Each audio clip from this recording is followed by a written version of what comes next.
Hola amigos y bienvenidos un día más a mi canal Crímenes Reales. Para los que no conozcáis el canal, aquí vamos viendo diferentes crímenes ocurridos en todo el mundo. Y continuando con la saga de crímenes ocurridos en Marruecos, hoy os traigo un caso sobre la trágica muerte de una joven. El día 1 de mayo del año 2007, en una pequeña y tranquila ciudad llamada Beni Mellal, un pastor sobre el mediodía detecta un olor tan horrible que le llamó poderosamente la atención. Por ello, fue en busca de la procedencia del mismo y ve una bolsa grande en cuyo interior había un tórax de un ser humano. Espantado por el hallazgo, sale corriendo a la carretera y para un taxi. Le pide que llame a la policía para que se acerquen hasta el lugar donde había encontrado el trozo del cuerpo humano. El taxista rápidamente avisa a la policía y estos se desplazan junto con la policía científica a unos 7 kilómetros a las afueras de la ciudad, donde les estaba esperando el pastor. La policía, al encontrar el tórax en una bolsa negra, sospechaba en un 90% que podían encontrar los restos del cuerpo repartidos en la misma zona. Y efectivamente, en la búsqueda de la zona encuentran otras 3 bolsas bajo tierra en las que estaban los restos del cuerpo. La cabeza estaba envuelta en un trozo de tela. El cuerpo estaba desmembrado en hasta 14 piezas y a los policías les llama la atención que las partes íntimas de la víctima estaban cortadas. Encuentran también las orejas en las que todavía pueden ver unos pendientes puestos. Entre los hallazgos, pudieron observar que la víctima se había realizado diferentes operaciones estéticas, entre ellas una operación de pecho. Encontraron las bolsas de silicona casi fuera del mismo pecho. Cogieron también diferentes muestras de sus huellas dactilares, pero no pudieron sacar ninguna de forma válida, dado que el cuerpo se encontraba ya en fase de descomposición. Tuvieron que realizar la llamada operación de los guantes. Esta operación consiste en la extracción de la piel de los dedos y la colocación de la misma en otra mano envuelta en un guante. De esta forma, pudieron sacar la huella dactilar de la víctima. Mientras esperaban a los resultados de la identificación, la policía se puso a buscar las denuncias que hubiera por desaparición. En ese mismo día, todos los habitantes de la ciudad se enteraron del crimen. Al día siguiente, se presenta en la comisaría una mujer acompañada de un hombre y que llevaba una foto de su hermana. Denuncia que lleva casi 10 días desaparecida.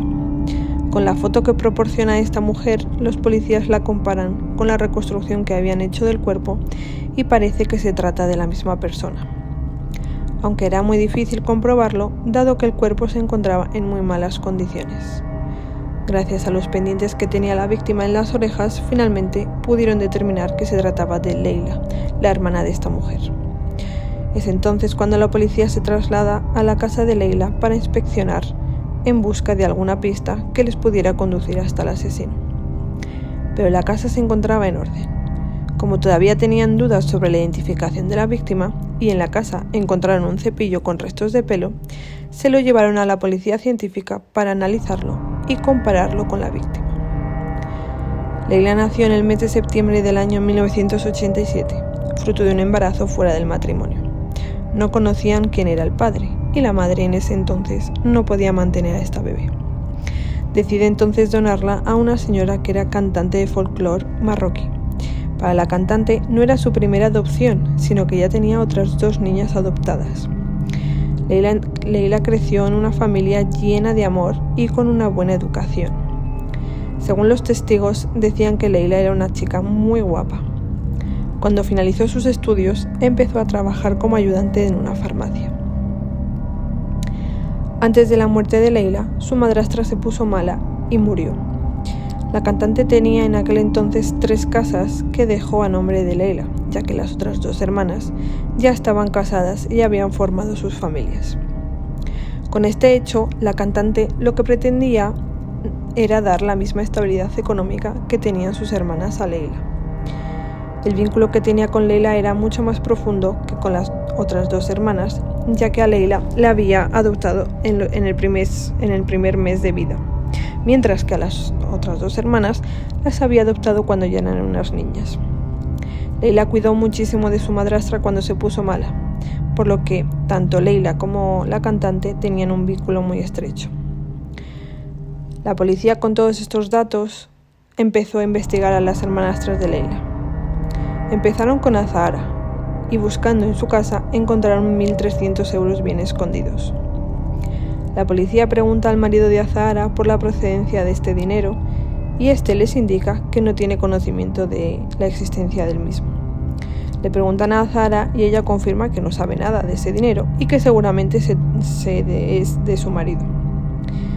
Durante la investigación, averiguan que Azahara vendió unas joyas de su madre ya después de su muerte y sin conocimiento de las otras dos hermanas. Lo vende a un joyero de la ciudad y además sin el certificado correspondiente. Según la ley marroquí, vender alguna parte de una herencia sin la autorización del resto de herederos se considera un delito. Una vez finalizan la investigación a las dos hermanas de Leila, la policía no tiene realmente ninguna pista sobre el crimen. Empezaron entonces a investigar al hombre que acompañó a Azahara el día que acudió a comisaría para denunciar la desaparición de Leila. Averiguan que este hombre es un inquilino que vivía en la casa de Leila. Esta casa era de 2 plantas con un garaje y un local.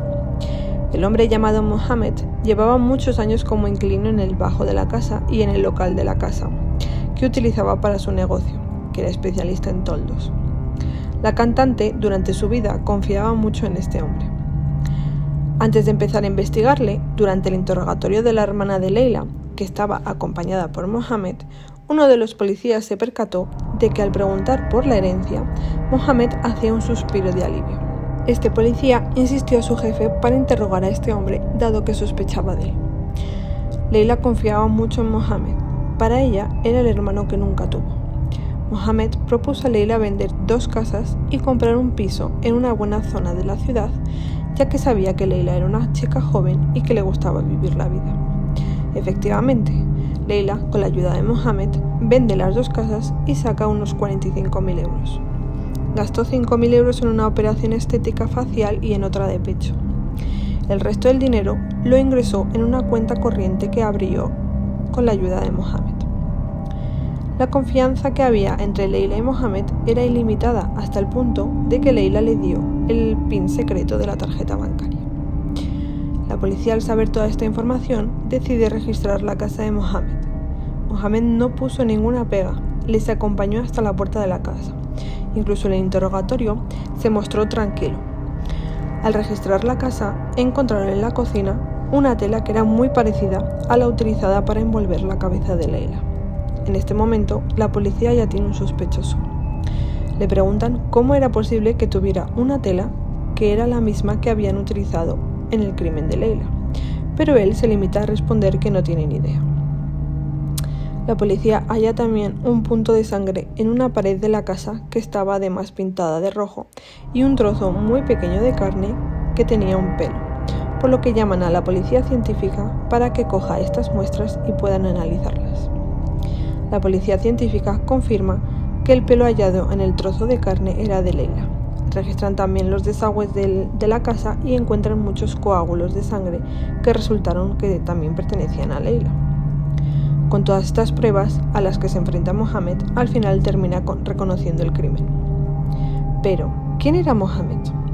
Mohamed Mersaoui, nacido en 1970 a las afueras de Yadida, una ciudad en la costa del Atlántico de Marruecos, proviene de una familia de 8 hermanos. Ha estudiado hasta terminar la primaria. A los 15 años se dedicó a aprender a hacer toldos. En 1996 se muda a Beni Mellal, donde alquila el local de la cantante. Mohamed, haciendo toldos, ganaba bien, incluso ayudaba mucho a sus padres. Ese es Mohamed. La policía, durante el interrogatorio, le pregunta a Mohamed si había alguien más involucrado en este crimen. Empezó a llorar y después reconoció que realizó el crimen con la ayuda de otro hombre que vendía especias y que también era del mismo lugar donde había nacido Mohamed. Confirma a la policía que este señor se encuentra en la casa de sus padres. Es entonces cuando la policía se desplaza hasta su casa, que estaba a 2 horas en carretera. Llegan a las 7 de la mañana y le encuentran en la puerta y le detienen. Registran también la casa, donde encuentran 1.400 euros escondidos. Le trasladan hasta Beni Mellal para terminar con el interrogatorio. Este hombre se llama Ahmed Bouhiba. Nació en 1962, sin estudios y de pequeño era pastor. A los 13 años acompañaba a su padre a los zocos para vender especias. Cuando Ahmed cumple 18 años, se monta un negocio también de especias que regenta solo. Se casó y tiene 6 niños. En 2007 conoció a Mohamed en Beni Mellal y se convierten en muy buenos amigos. Alquilaron una casa a medias, donde Ahmed vivía y Mohamed iba de vez en cuando a esa casa para montar fiestas con su amigo. Pero, ¿cómo pueden llegar estos dos amigos a cometer un crimen sobre la bella mujer de esa forma tan horrorosa? Pues bien, el día 22 de abril del año 2007, un domingo, Mohamed llama a Leila por teléfono y la avisa que había encontrado un piso de lujo y que tiene que ir rápido hasta su casa ya que está con el dueño, pero que el dueño no tiene mucho tiempo libre. Le dice que es una buena oportunidad y que no, es mejor que no la desaproveche. Mohamed tenía todo planeado y preparado con su amigo Ahmed. Ahmed se esconde en una habitación antes de que llegue Leila. Cuando llega Leila a la casa de Mohamed, se sienta en el salón y Mohamed le dice que va a llamar supuestamente al dueño del piso. Pero en un momento dado le dice que no dispone de saldo y que le deje su teléfono. Al acercarse para cogerle el teléfono, aprovecha y la estrangula.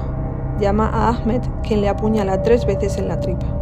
Luego la tumban en el suelo y Mohamed la apuñala también. Aun con tantas puñaladas, la mujer seguía viva.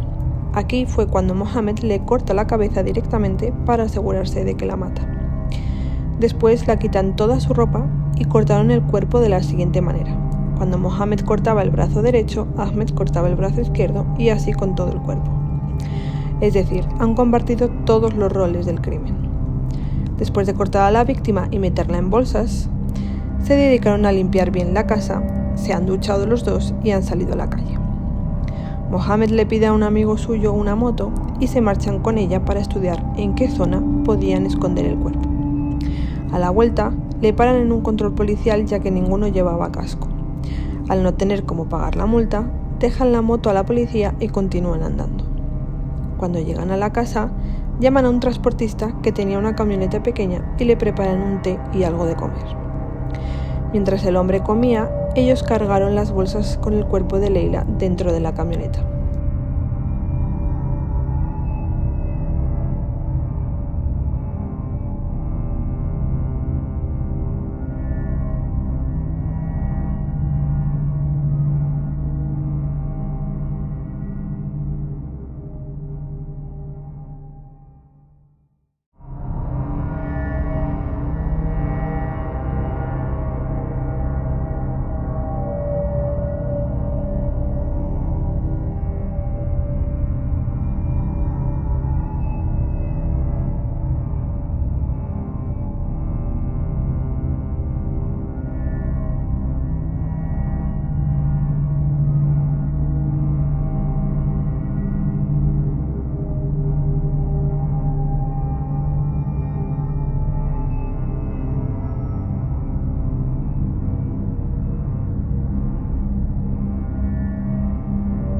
Después, se van con él hasta el lugar donde iban a esconder el cuerpo.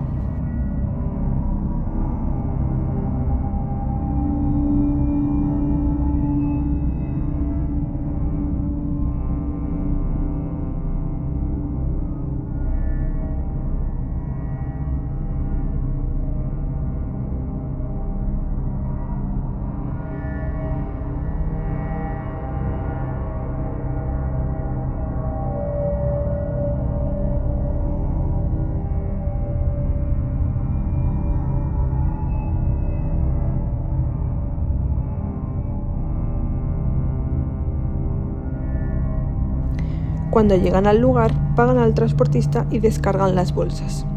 Y entierran las bolsas y luego se marchan de nuevo a la ciudad. La policía quería identificar al transportista, porque los asesinos confirman que no se acuerdan de cómo era la camioneta ni tampoco de su matrícula. Tuvieron que interrogar a todos los transportistas de la ciudad, hasta que la policía científica encuentra en una de ellas muestras de sangre que confirman que pertenecían a Leila. El transportista dueño de esa camioneta niega que fuera él el que transportó las bolsas y la policía no sabía si lo negaba porque era cómplice del crimen o porque tenía miedo al interrogatorio.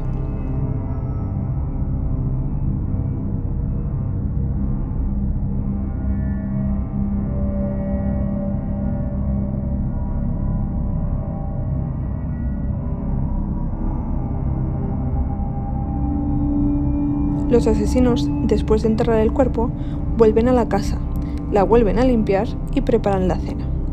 Después de cenar, se marchan a dormir.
Mohamed realmente quiso hacer el asesinato él solo, pero se ha visto incapaz de poder realizar todos los pasos solo y por eso tuvo que preparar a Ahmed psicológicamente, ya que tenía una personalidad débil. Le ha convencido para hacer el crimen juntos, ya que según ellos, esta chica no se merecía estar viva. Al día siguiente del crimen, Ahmed se dirige de vuelta a su casa y Mohamed coge el bolso de la víctima y saca la tarjeta del banco. Como Mohamed no recordaba el número secreto de la tarjeta, tuvo que coger las llaves de Leila y subir para ver dónde podía encontrarlo.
Una vez que lo encontró, se fue al Banco Popular, donde tenía la víctima la cuenta, y empezó a sacar cada día unos 500 euros hasta el día 2 de mayo, que fue al día siguiente de que la policía encontrara el cuerpo.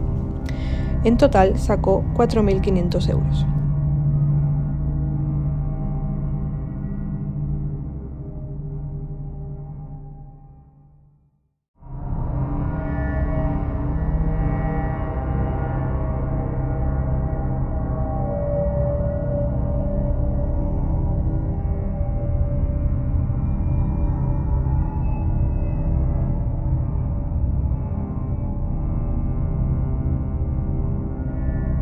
Había dado 1.500 euros a Ahmed, ya que Ahmed quería ir a visitar a su familia.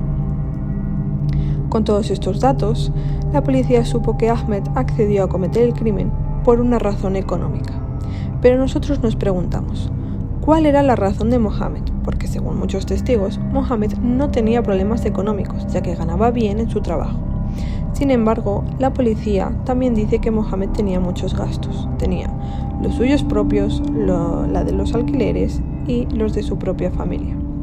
Sabía que Leila tenía una cuenta con 45.000 euros. La policía entonces accede a la cuenta de Mohamed y comprueba que tiene dos cuentas. En una de ellas tiene unos 1.000 euros y en la otra unos 1.500 euros. Según el abogado de Mohamed, los motivos no eran económicos, ya que por lo visto estaba enamorado de esta chica. Se le declaró en varias ocasiones, pero Leila siempre le negó que iban a tener una relación sentimental.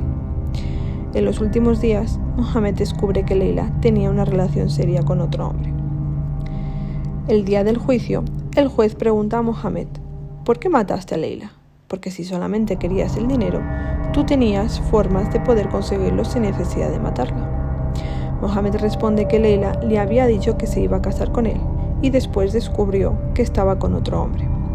Los psicólogos confirman que Mohamed mató a Leila más bien por motivos sentimentales, ya que al cortar el cuerpo, la quitó el útero y sus partes íntimas. Mohamed fue el primero que propuso a la hermana de Leila hacer la denuncia de la desaparición, para que de esta forma pudiera estar siempre cerca de la investigación y poder protegerse. Tenía planeado cómo escaparse en caso de que la investigación le señalara a él, pero la policía fue más rápida. En 30 horas tenían el crimen totalmente investigado. El día de la reconstrucción del crimen, los habitantes de la ciudad que estaban en el lugar pedían la pena de muerte tanto para Mohamed como para Ahmed. En este crimen, al final, la justicia persigue a 7 personas en total. Los 2 asesinos principales, el transportista que negó los hechos, una hermana de Mohamed que por lo visto escondió el cuchillo que usó Mohamed en el crimen, la hermana de Leila y su marido y el joyero que compró las joyas. El juez absolvió a 4 de estas personas y metió en la cárcel al transportista durante 1 año, y a Mohamed y a Ahmed los condenó a pena de muerte. Leila al final pierde la vida por el hecho de confiar en un lobo salvaje con pinta de cordero. Y hasta aquí la historia de hoy, chicos. Espero que os haya gustado, y si os ha gustado no olvidéis darle al pulgar hacia arriba y suscribiros a mi canal para que recibáis las notificaciones. Muchas gracias por verlo y feliz semana.